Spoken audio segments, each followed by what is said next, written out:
Mahigit 200 teams mula sa iba't ibang eskwelahan na lumahok sa National Robotics Competition. Layon daw ng kompetisyong ipakita na ang pag-aaral ng siyensya pwede rin namang masaya at hindi boring. Ang mainit na balita hatid ni Jay Sabale. Mga robot na nagtutulak ng mga bloke at nagsusumo wrestling pa.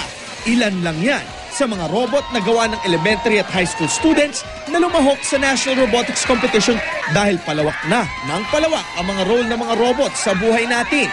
Isinagawa ang kompetisyon upang mapakilala ang science sa mga kabataan bilang isang fun experience kaysa sa isang boring subject. In the future, they'll be taking care of the elder and maybe even younger children. So there are many possibilities in robotics and we're just barely scratching the barrel.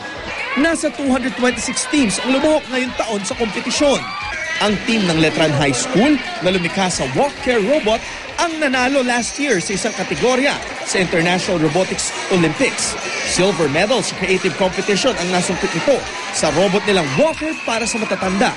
Nag-a-adjust po yung legs niya para makaayos yung balance ng matanda. Nakukuha po yung blood pressure tsaka po nakukuha yung temperature. Ang Grace Christian College naman ang nagrepresenta sa ating bansa sa International Robotics Olympics at nanalo sila ng overall silver medal. Ngayong taon, pinalad sila muling manalo kaya sa darating na Disyembre, sila ang magdadala ng ating bandera sa 2013 International Robotics Olympics na idadaos sa Denver, Colorado, USA.